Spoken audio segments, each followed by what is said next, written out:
Hello everyone. কালি মোক বেয়া পোৱা নহয় তুমি আজি মোৰ ফটো মাৰি আছা যে তুমি মোৰ ওচৰলৈ আহি Hello everyone. আজি পুনৰ এটা ভিডিঅ' আৰম্ভ কালি কৰিছো। দেখিব নোৱাৰি কিনে মোক গালি পাৰি আছিলা হে আজি আকৌ ফটো মাৰি দেখাইছা যে Hello everyone. আজি পুনৰ এটা ভিডিঅ' আৰম্ভ কৰিছো। একেদিন গৰমৰ কাৰণে ভিডিঅ' কৰা হোৱা নাই। আপোনালোকৰ ফালে গৰমটো কেনেকুৱা জনাব দেই। আজি ঘৰৰ ভিতৰৰ পৰা ভিডিঅ'টো আৰম্ভ কৰিছো। খিৰিকী খুলি দিওঁ আৰু ৰ'দ পুৱাই পৰা বহুত বেছিয়ে ৰ'দ। সোনকালে উঠিলোঁ বাৰু 5:30মান বজাত আৰু এইটো এটা ডেইলি ব্লগেই হ'ব। আশা কৰোঁ আপোনালোকে চাই ভাল পাব আৰু ভিডিঅ'টো কণ্টিনিউ কৰিব। উঠিয়ে আগত গা পা ধুই তাৰপিছতহে আমি কামবিলাক আৰম্ভ কৰোঁ। একে ঘৰ সৰা ঘৰ মোচা এই কামবিলাক কৰাৰ পিছত চাহ তাহ খাই ভাত পানী খোৱা হয় আৰু ভাত পানী খোৱা হয় মানে বনোৱা হয়। গতিকে কামবিলাক কৰি লওঁ, আপোনালোকে ভিডিঅ'টো চাই থাকক। এতিয়া মই ৰুমলৈ সোমাই আহিছোঁ ৰুমটো ঠিক কৰোঁ বুলি, আৰু ৰুমৰ অৱস্থা চাওক কেনেকুৱা হৈ আছে, গতিকে মই ঠিক কৰি লওঁ।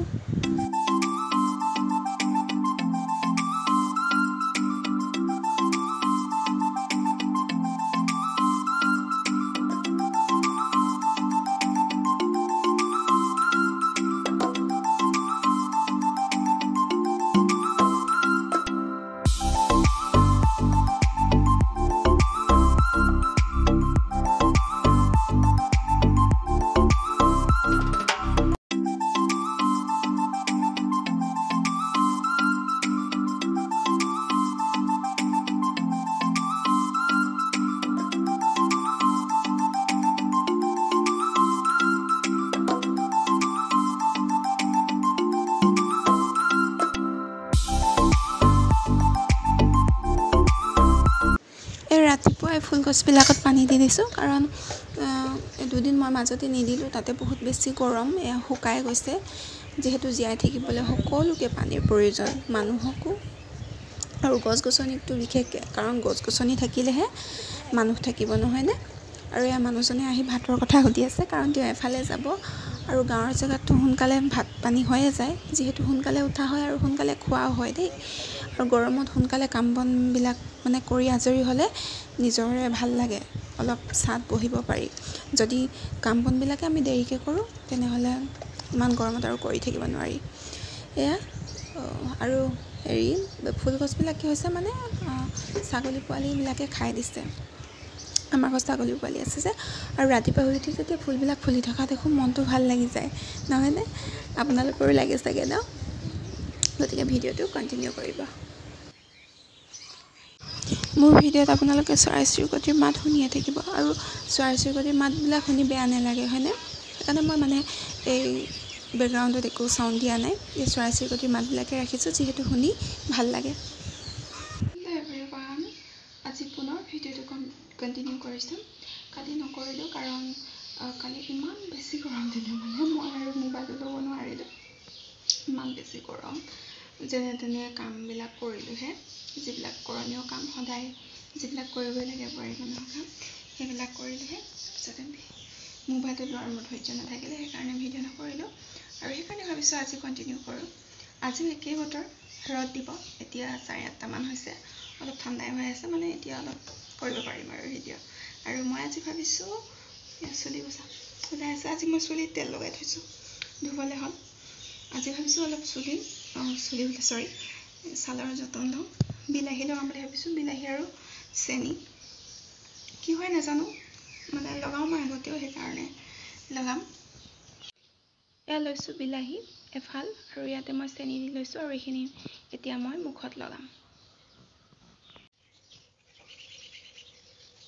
কেমেৰাটো হিলিছে, মই চকী এখনত থৈ লৈছোঁ, নহ'লে মোবাইল থ'বলৈ ঠাই নাই, হাততে পৰিছে।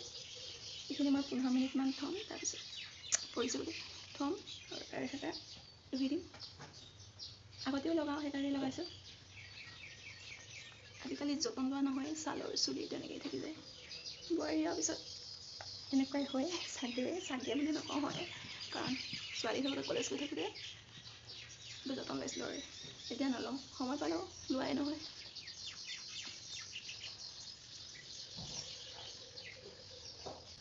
গৰম যিমান পৰিছে নহয়, ছালৰ চুলিৰ এইবিলাকৰ যতন লৈ থাকিব লাগে।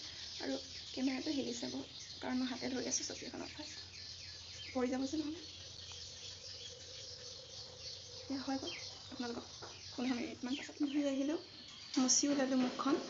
আৰু এতিয়া ভাবিছোঁ অলপ ক্ৰীম লগাই লওঁ। নাযাওঁ বাৰু ক'তো, কিন্তু মুখখন যিহেতু ধুই আহিলোঁ সেইবাবে অলপ ক্ৰীম লগাই ল'ব লাগে।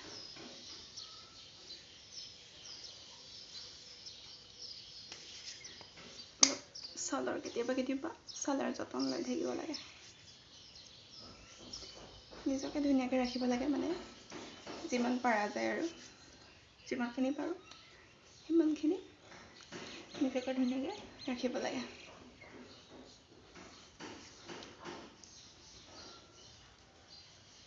আৰু এতিয়া মোৰ হৈ গ'ল, আৰু লগ পাই আছোঁ আপোনালোকক অলপ সময়ৰ পাছত। আজি গৰমটো কেনেকুৱা কৈ দিয়ক আকৌ। একদম ফটাফটি গৰম। আজি গৰমটো ভাল ফিল কৰিলোঁ।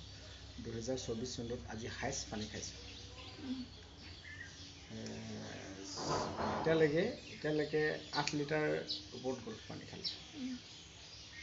কিন্তু কিমান কষ্ট কৰিবলৈ 8 লিটাৰ পানী যদি ঘামেৰে থ্ৰুৱেদি যদি ওলাবলৈ হয়, কিমান কাম কৰিব লাগিব, কিমান কষ্ট কৰিব লাগিব। আৰু কষ্টটো কিহৰ কাৰণে কৰা হৈছে? 8 লিটাৰ পানী খালোঁ, অথচ এবাৰ। আৰু কষ্টখিনি কিহৰ বাবে কৰা হৈছে? নতুন কাম এটা হাতত লোৱা হৈছে ন। সকলোৱে আশীৰ্বাদ কৰিব বুলি ভাবিছোঁ। যেতিয়া সম্পূৰ্ণ হয় তেতিয়া বেলেগ এটা ভিডিঅ'ত সকলোকে জনাম আৰু দেখুৱাম। গতিকে ভিডিঅ'ৰ পৰা বিদায় লৈছোঁ আজি। শেষত কিবা এটা কৈ দিয়ক। শেষত কি ক'ম আৰু, গৰমৰ শুভেচ্ছা থাকিল সকলোলৈ। গৰম দিনৰ শুভেচ্ছা থাকিল। আহিলে কাৰোবাৰ কাৰণে অশান্তি দিন, কাৰোবাৰ কাৰণে ভাল দিন, মোৰ কাৰণে কিন্তু অশান্তি দিন। গৰম দিন আহিছে, চবেই ভালকৈ থাকক, পানী বেছি খাওক দিনটোত, চবেই ভালকৈ থাকক সেইটোৱে কামনা কৰিছোঁ। বৈদ্য গৰম পৰিছে আজি, একদম জুলাই মাহতো হয়তো এককৈ বেছি অনুভৱ কৰিব পাৰি আৰু জুলাই মাহত কিমান গৰম হ'ব। সেইটোৱে ক'লোঁ আৰু শেষত। আৰু চবেই থাকক, হেপ্পী থাকক, সুখী থাকক, ভালকৈ থাকক চবেই। Bye bye.